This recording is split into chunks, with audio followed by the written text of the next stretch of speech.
નમસ્કાર મારા વાલા દર્શક મિત્રો, દેશ વિદેશમાં વસતા મારા દરેક દર્શક મિત્રોને હર હર મહાદેવ અને જય સ્વામિનારાયણ.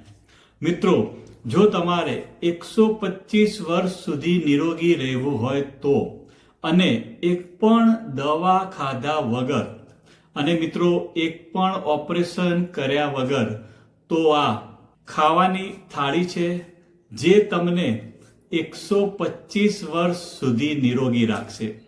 પહેલા આપણે એ જાણીશું કે કયા ભોજનથી કઈ બીમારી થાય છે, કયા ભોજન કઈ બીમારી માટે જવાબદાર છે, તે આપણે જાણીશું.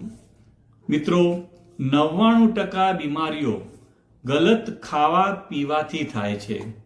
કયું ભોજન તમને નિરોગી રાખશે તે પણ તમને હું બતાવીશ. પહેલા આપણે એ જાણી લઈએ કે કયા ભોજનથી કઈ બીમારી થાય છે. મિત્રો, આયુર્વેદમાં અને ભારતીય શાસ્ત્રોમાં એકદમ સ્પષ્ટ કહેવામાં આવેલ છે કે 3 પ્રકારના ભોજન હોય છે. પહેલું સાત્વિક, બીજું રાજસી અને ત્રીજું તામસી. મિત્રો, સાત્વિક ભોજન આપણને નિરોગી રાખે છે. રાજસી ભોજન અનેક બીમારીઓનું કારણ છે અને તામસી ભોજન અસાધ્ય બીમારીઓનું કારણ છે. મિત્રો, પહેલા આપણે એ જાણીશું કે રાજસી ભોજન ખાવાથી કયા નુકસાન થાય છે. મિત્રો, રાજસી ભોજન આપણા મનને વધારે હાઈપર એક્ટિવ રાખે છે, ચંચળ બનાવે છે, ગુસ્સામાં રાખે છે અને ઈર્ષા વધારવાનું કામ કરે છે. જો આપણે વધારે મીઠાનો ઉપયોગ કરીશું તો બ્લડ પ્રેશર વધવાનું જોખમ વધી જાય છે. જો આપણે વધારે મેદાથી બનેલી વસ્તુઓનો ઉપયોગ કરીશું તો સાંધાના દુખાવા, આર્થરાઇટિસ થવાના ચાન્સીસ વધી જાય છે. જો આપણે વધારે મીઠાઈઓનો ઉપયોગ કરીશું અથવા વધારે ખાંડનો જો ઉપયોગ કરીશું તો ડાયાબિટીસ થવાનો ખતરો વધી જાય છે. તમે મીઠાની જગ્યાએ સિંધવ મીઠુંનો ઉપયોગ કરી શકો છો. તમે મેદાની જગ્યાએ મિક્સ લોટનો ઉપયોગ કરી શકો છો, જે આગળ હું તમને બતાવવાનો છું. મિત્રો, વધારે તળેલી વસ્તુઓનો ઉપયોગ કરશો તો હૃદય રોગ થવાના જોખમ વધી જાય છે. જો તમે વધારે પ્રોટીનવાળી વસ્તુ વધુ માત્રામાં ખાઓ છો તો તેનાથી પથરી થવાની શક્યતા વધી જાય છે. સાથે સાથે ગાઉટ થવાની પણ શક્યતા વધી જાય છે.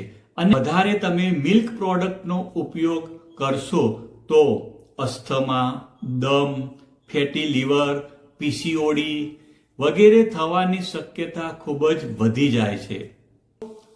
હવે જો તામસી ભોજન વિશે વાત કરીએ તો જે માંસાહારી ખોરાક છે એ બધું જ તામસી ભોજનમાં આવે છે, જેને ડેડ ફૂડ પણ કહેવામાં આવે છે.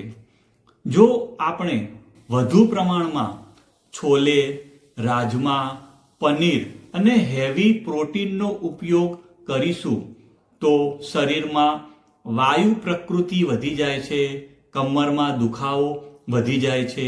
મિત્રો, જો તમે વધારે પિત્તવર્ધક ભોજન લો છો, એટલે કે તમે વધારે તીખું, વધારે મસાલેદાર, વધારે તળેલી વસ્તુઓ ને તમે જો તમારા ભોજનમાં ઉપયોગ કરો છો તો તમારો સ્વભાવ ક્રોધિત થઈ જાય છે અને એનાથી રોગ પ્રતિકારક શક્તિ પણ ઘટી જાય છે. જો તમે વધારે ગળ્યું ખાઓ છો તો તેનાથી કફ પ્રકૃતિ વધી જાય છે અને તેનાથી લોભી પ્રવૃત્તિ પણ વધી જાય છે. એટલે મિત્રો, તમે જે ખાઓ છો તેનાથી તમારી ભાવના ઉપર પણ અસર પડે છે, તમારી લાગણી ઉપર પણ અસર પડે છે. એટલે કે તમે જો વધારે પિત્તવર્ધક ખોરાક ખાઓ છો તો તમારો સ્વભાવ ક્રોધિત થઈ જાય છે. વધુ પડતું તમે ગળ્યું ખાઓ છો તો તમારો સ્વભાવ લોભી પ્રવૃત્તિ જેવો થઈ જાય છે. મિત્રો, હવે આપણે એ જાણીશું કે કયું ભોજન તમને નિરોગી રાખશે? મિત્રો, સવારે નાસ્તામાં તમે પાંદડાવાળા શાકભાજીનો જ્યુસ પી શકો છો, એ તમને નિરોગી રાખશે. તમે પાંદડાવાળા શાકભાજી સાથે કોઈક વાર દૂધીનો પણ તમે જ્યુસ પી શકો છો. મિત્રો, વાત કરીએ તો પહેલા આપણે રાત્રે વહેલા ભોજન લેવું જોઈએ. નિયમ એવો છે કે તમે જો સૂર્યાસ્ત પહેલા ભોજન લઈ લો તો તમારું શરીર એકદમ નિરોગી રહે છે. મિત્રો, સાત્વિક ભોજનને લાઈવ ફૂડ પણ કહેવામાં આવે છે. મિત્રો, માઇક્રોવેવથી પકાયેલું ભોજન ન લેવું જોઈએ. જમવાનું બનાવીને ફ્રીજમાં રાખશો તો તે પણ ડેડ ફૂડ બની જશે. વાસી ભોજન એ તામસી ભોજન પણ કહેવામાં આવે છે. મિત્રો, સાત્વિક ભોજન આપણને સ્ફૂર્તિવાન રાખશે, આપણી થકાન દૂર કરશે, આપણી એનર્જી વધારવાનું કામ કરશે, આપણા શરીરને ડિટોક્સ રાખવાનું કામ કરશે, માનસિક શાંતિ આપવાનું કામ કરશે, આપણને નિરોગી રાખશે, આપણને હેલ્ધી રાખશે અને આપણને ખૂબસૂરત પણ રાખશે. આપણી પર્સનાલિટી પણ ઇમ્પ્રૂવ કરશે.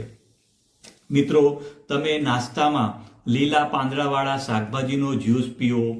મોસમ પ્રમાણે એટલે કે સિઝન પ્રમાણે તમે દરેક એક ફળ ખાઓ. મિલેટ્સનો ઉપયોગ કરો, જે સાંધાના દુખાવાથી તમને બચાવવાનું કામ કરશે.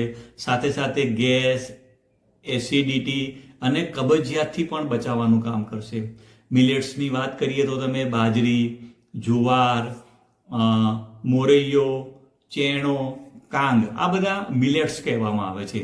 એટલે કે જો તમે મિલેટ્સનો ઉપયોગ કરશો તો તે તમારી રોગ પ્રતિકારક શક્તિ વધારશે, તમને સાંધાના દુખાવાથી બચાવશે, ગેસ, એસિડિટી અને કબજિયાતથી પણ તમને બચાવવાનું કામ કરશે, તમને હૃદય રોગથી દૂર રાખશે, ડાયાબિટીસથી બચાવવાનું કામ કરશે. એટલે કે તમે તમારા આહારમાં વધુ મિલેટ્સનો ઉપયોગ કરો.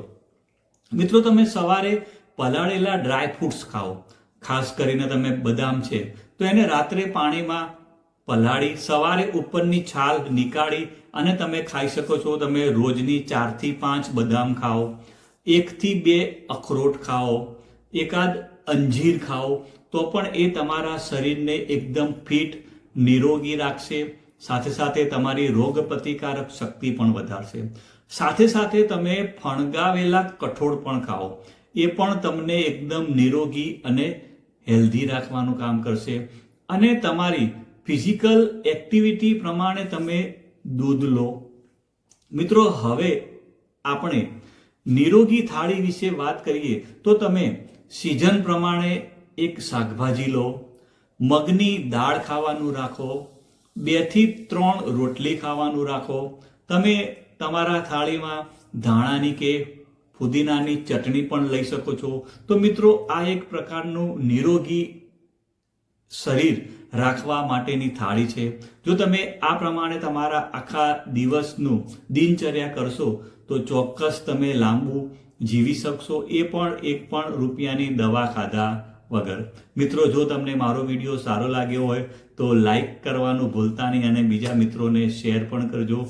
આવજો મિત્રો, બાય બાય, આવજો.